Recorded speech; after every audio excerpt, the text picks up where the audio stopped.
This video is sponsored by the Ridge Wallet. I bought this broken new Nintendo 3DS XL from eBay. It's the yellow Pikachu special edition, and I hate seeing these things broken, so I decided to buy it and see if I could fix it. Let's take a look at the listing to see what's wrong, and then we'll open it up and see what condition it's in. Okay, and the condition is for parts are not working. It does not turn on at all, even after plugging in the charger, selling as is. Shell looks flawless and practically new. Both screens look unbroken too, could be used for parts. Come with working charger and 4 gig micro SD card. It also comes with an extra black stylus. So let's open it up and see if all that's true or if I got ripped off. So we've got the charger right here, extra black stylus, 4 parts not working, and here is the 3DS. Okay, and the shell actually looks pretty good. It does have a little bit of gunk on it. We can clean that off. Let's see the bottom. And the same, that actually looks pretty good. So let's see the inside though. Those actually all look pretty good so far. The screens, I don't know. I'm not convinced it's not broken. I don't know if you can see this on camera. There we go. That makes me wonder. Also, you look right down here, you can see silver. That means that somebody's had this apart. Also, these little screw hole covers have been taken off. So I feel like maybe somebody took this thing apart to change the top screen or something like that. Also, this, I don't think the 3D slider is well, it might be connected. Okay, so condition is mostly like they said. It definitely has been taken apart though. That's what worries me right now. Let's plug it in and see if it charges for me. Okay, and it is plugged in.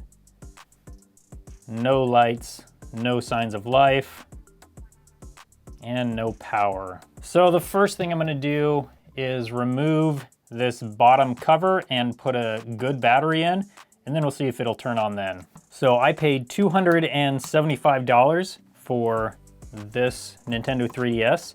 You may be wondering why I would pay so much. I mean, first of all, it's just a cool console. That's the first reason. Second of all, these things are going for up to $400. Actually, up to more than that, but just the console only. They're selling for over $400. Some of them a little bit less, depending on, you know, the deal you get on it. But these things are selling for a lot of money right now. So if this is an easy fix, or even a hard fix, if this is fixable without too much trouble, could actually make a good amount of money on it. Let's make sure this battery's good. I think it's good, but I want to make sure. So we're just going to go over to DC voltage, put our probes on the battery pins, 3.8 volts, and this is a 3.7 volt battery, so it is fully charged. So let's plug the battery in. I'm going to hold it in there with my hand so I don't have to put the back cover back on. Okay, let's try the power button. Almost feels like the power button isn't even on there correctly, but it's definitely not turning on. Let's see if it even charges. Yep, just nothing. Okay, so what we need to do next is remove this bottom cover so we can see the motherboard on this thing. I have a feeling someone's had this apart and probably didn't get it back together correctly. So let's check that out next.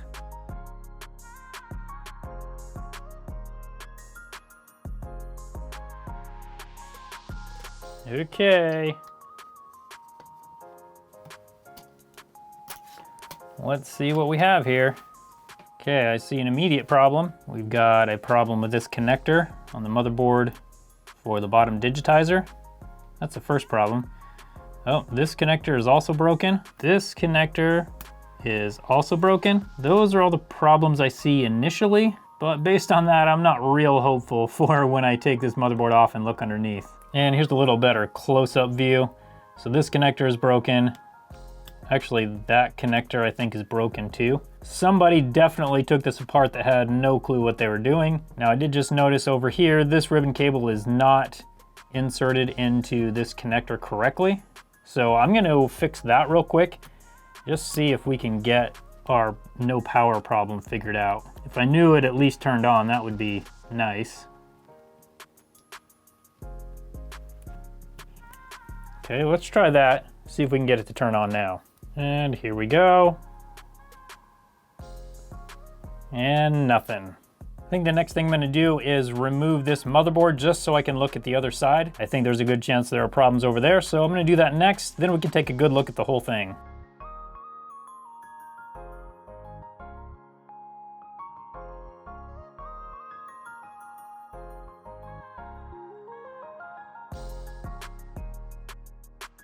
Okay, and here we have a major problem. This ribbon cable is flipped upside down.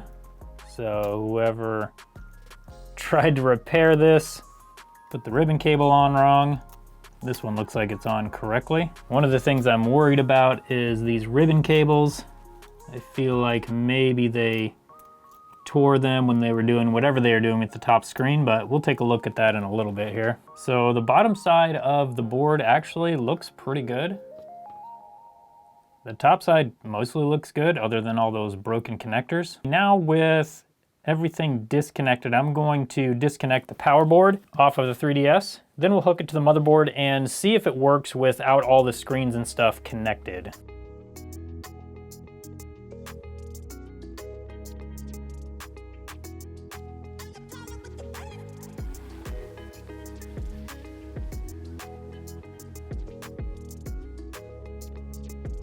Okay, and still no power, no charging, just with the motherboard out plain. So I think I'm gonna start looking at fuses and other things on the board that might be causing a no power, no charge issue. Okay, now I'm not actually that familiar with these boards, but it looks to me like this right here is a fuse. And we have OL, which means power can't flow through that fuse. Or even if it's not a fuse, whatever component it is, power does need to flow through it. So I'm pretty sure it's a fuse. Also, I think this guy right here is a fuse. And when we do the same thing, we get OL, which means power can't flow through that either. So I'm going to replace those two fuses from a donor board. Then after we get that done, we'll move on and see if we get power to the board. Now, just to make sure that that component and that component are both fuses, I have two known good boards. And fuse, and fuse.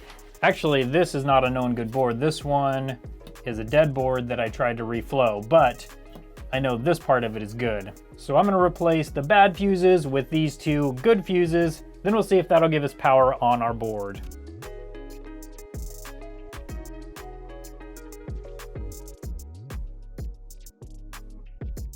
Let's check it. And there we go. Now power can go through that fuse. Now that the power board is fixed, we can remove this fuse from the donor board and put it onto this board that is hopefully good after we get it replaced.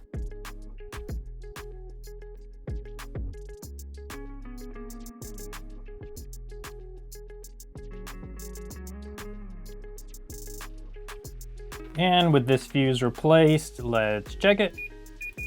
There we go, that's what we need. So power can go right through there. Let's check it to the other side of this coil. Good, and up to this capacitor. Also good.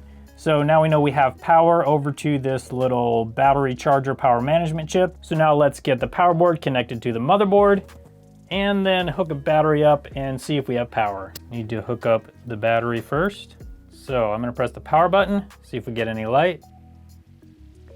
Oh, no lights. Okay, let's plug in the charge cable, see if we at least get a charge light. Bummer, no charging either. Okay, so that tells me maybe this chip right here or this chip over here is faulty. Let's just check these fuses real quick and see if either of them blew. So that fuse is still good. Let's check this one. Okay, so we have a bad fuse here. So now we've got to figure out why that fuse is blowing. So it could be that chip on the motherboard, or it could be this chip, or it could be some other component on either of these boards. So now checking a board that I know the charge system works versus this board, let's go right along the top here. So these two top pins show a short. Let's check those pins on this board. Those pins do not show a short on the board that we know is working. So it seems either this chip or those pins connect right to this trace right here. That trace connects to this big chip, but also this fuse on the power board that keeps blowing also goes through the ribbon cable, connects here, and connects to this chip on the back. I'm hoping this chip isn't faulty because this one is a pretty large BGA with a lot of tiny balls on it, and that's gonna be pretty difficult, basically impossible for me to replace.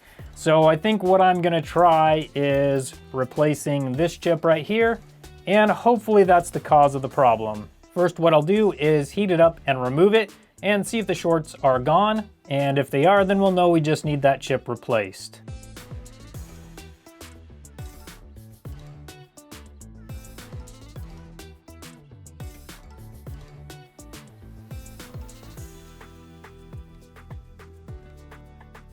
So I went ahead and just replaced this component, even though those two pins are still shorted.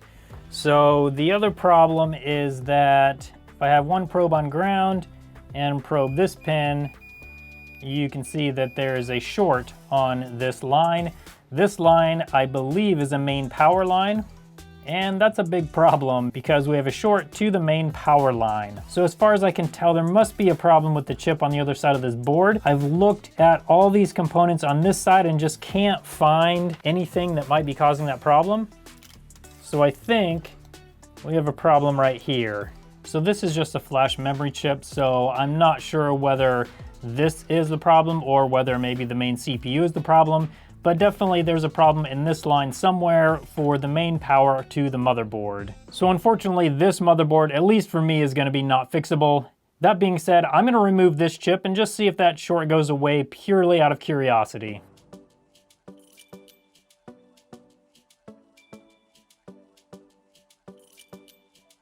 All right, and that memory chip actually came off really nicely. You can see the underside of the memory chip. And technically you could get a stencil and reball this and reball this, or put a new chip on there, and maybe that would work. Let's flip it over and see if that got rid of the short.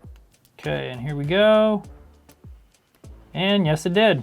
So somewhere on this memory chip is likely the problem with this motherboard. That all being said, I've got some motherboards here that we might be able to put in place of this motherboard. But before we get this thing back together, let's talk about today's sponsor, the Ridge Wallet. My Ridge Wallet is my new favorite wallet. Not only does it look amazing, but it can also hold up to 12 cards and it fits easily into my front pocket.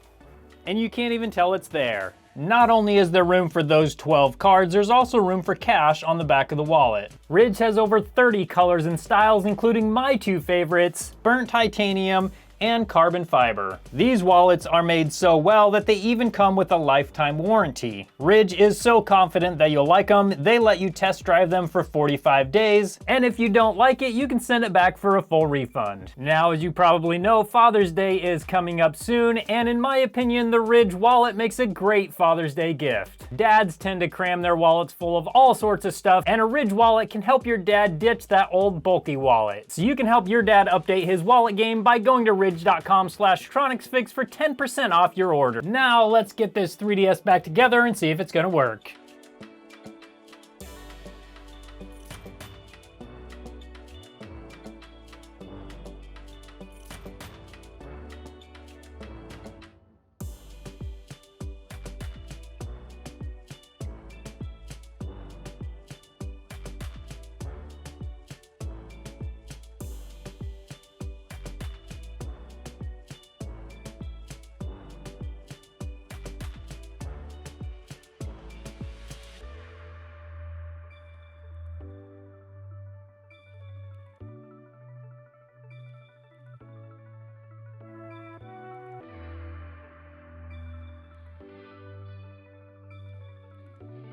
And here is the moment of truth. Is it gonna turn on? Oh, blue light, this is great news. Come on. Yes, and it turns on. So we have another saved special edition Nintendo 3DS console. I do have to say, this definitely didn't go quite as I had hoped. I did spend a lot more than I wanted to on this repair, but even still, the console itself was $275. A new motherboard costs about $50. You can get them cheaper if you buy one used. So all in all, I'm in about $325, so I probably could still make a little bit of money with this console. Don't forget that Father's Day is coming up real soon, and a Ridge wallet is a great gift for your dad. Go to ridge.com/TronicsFix and enter TronicsFix at checkout for 10% off your order. Thank you so much for watching this video, and I hope you have a good one.